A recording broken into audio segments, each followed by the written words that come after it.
Hello everyone, कैसे हैं आप सब। आप सभी का स्वागत है एजुकेशन पंडित के इस चैनल में। इस चैनल में हम लोग आपको डेली करंट अफेयर एक्सप्रेस लेके आते हैं, जिसमें उस दिन के important national, international and environment से रिलेटेड न्यूज़ के एक समरी टाइप वीडियोस यहाँ पे एक्सप्लेनेशन के साथ बताया जाता है।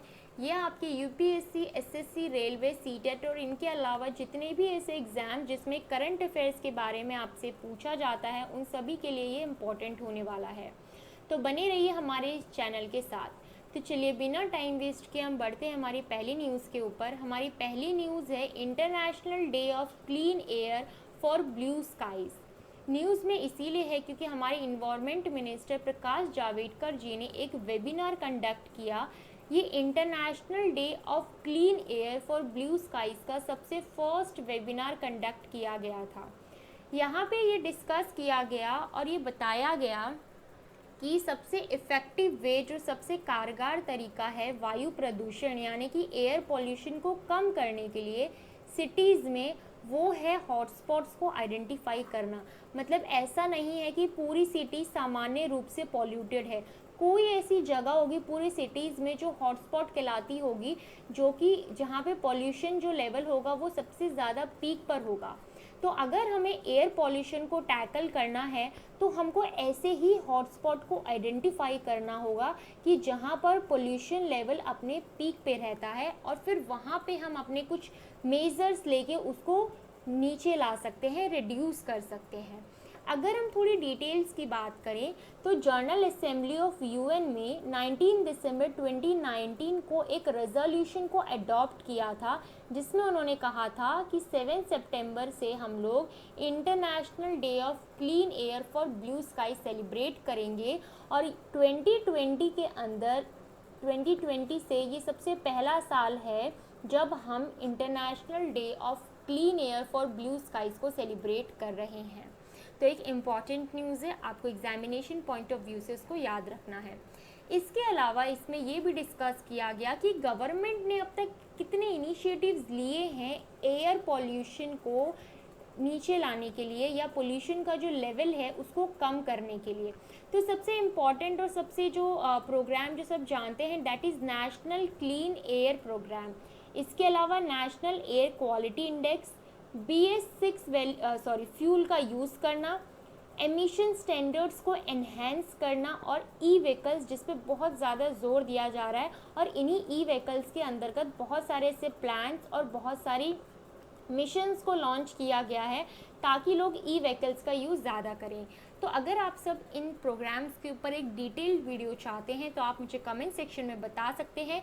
मैं गवर्नमेंट के इनिशिएटिव जो उन्होंने पोल्यूशन को कम करने के लिए लिए हैं उनके ऊपर एक डिटेल्ड वीडियो ज़रूर बनाऊँगी। तो चलिए आगे देखते हैं। आगे हमारे पास आता है वर्ल्ड सोलर टेक्नोलॉजी समिट। ये न्यूज़ में क्यों है, क्योंकि वर्ल्ड सोलर टेक्नोलॉजी समिट भी सबसे पहली बार सेलिब्रेट किया गया डिजिटली। इसको ऑर्गेनाइज किया गया ISA की तरफ से, यानी कि इंटरनेशनल सोलर अलायंस की तरफ से, ऑन द 8 सितंबर। यानी 2020 में दो चीज़ें सेलिब्रेट हुई पहली बार जो हमने आज पढ़ी। पहला है आपका international day of clean air for blue skies, and दूसरा है आपका वर्ल्ड सोलर टेक्नोलॉजी समिट। इनकी डिटेल्स की अगर हम बात करें तो ये जो डिजिटल समिट था या वर्चुअल समिट था, उसके अंदर 149 कंट्रीज़ ने रजिस्टर्ड किया यानी पार्टिसिपेट किया। इनका फोकस था affordable and sustainable green energy, यानी कि हम किस तरीके से ग्रीन एनर्जी, आप कह लीजिए सोलर एनर्जी का अफोर्डेबल और सस्टेनेबल यूज़ कैसे कर सकते हैं, उसके ऊपर ये पूरा फोकस था। इनका जो ऑब्जेक्टिव था वो था स्टेट ऑफ आर्ट टेक्नोलॉजीज़ के ऊपर और नेक्स्ट जनरेशन टेक्नोलॉजीज़, यानी कि हर कंट्री कोई ऐसी टेक्नोलॉजी बनाए जिससे हम सोलर एनर्जी की तरफ और बढ़ सकें, ग्रीन एनर्जी को हम ज़्यादा से ज़्यादा यूज़ कर सकें। तो स्टेट ऑफ आर्ट टेक्नोलॉजी और नेक्स्ट जनरेशन टेक्नोलॉजी के ऊपर यहाँ पे इस साल की समिट में उनका स्पॉटलाइट था, उनके ऊपर बात की गई, डिस्कशंस किए गए। आगे हम देखते हैं इंटरनेशनल सोलर अलायंस का अगर नाम आ गया है तो ज़रा हम उसके बारे में थोड़ा एक ब्रीफ इंट्रोडक्शन पढ़ ही लेते हैं कि इंटरनेशनल सोलर अलायंस आखिरकार है क्या। ये 120 कंट्री से ज़्यादा की अलायंस है जिसमें ज़्यादातर सनशाइन कंट्रीज़ आती हैं।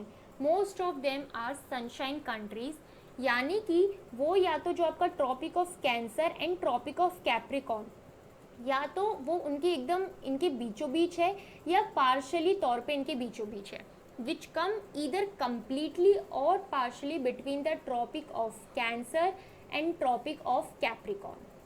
तो पेरिस डिक्लेरेशन में ISA that is International Solar Alliance को एस्टेब्लिश किया गया था, एक ऐसे अलायंस की तरह कि ये सोलर एनर्जी यानी कि जो हमारी सौर ऊर्जा है उसके ऊपर ज़्यादा से ज़्यादा ध्यान दे। जो उनकी मेंबर कंट्रीज़ हो वैसे प्लान्स लेके आए, ऐसे सजेशंस लेके आए जिससे हम ग्रीन एनर्जी की तरफ आगे बढ़ सके। तो इसके लिए ये इंटरनेशनल सोलर अलायंस बनाया गया था और इसका हेडक्वार्टर हमारे इंडिया में है। इसका प्राइमरी ऑब्जेक्टिव ये है, ये इस तरीके से काम करती है so that it can efficiently exploit of solar energy to reduce dependence on fossil fuels.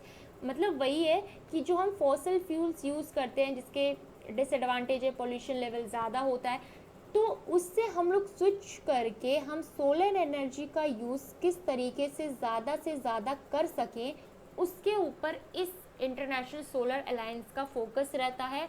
और इसीलिए 120 से ज़्यादा कंट्रीज़ का ये अलायंस है।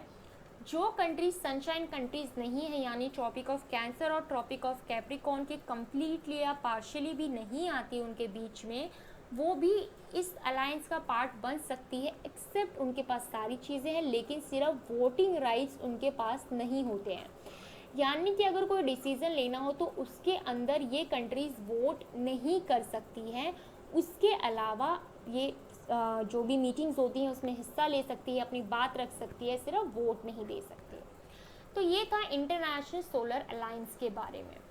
आई होप आपको ये टॉपिक क्लियर हो गए होंगे। अगर आपको कोई भी डाउट है तो आप मुझसे बड़े ही प्यार से कमेंट सेक्शन में पूछ सकते हैं।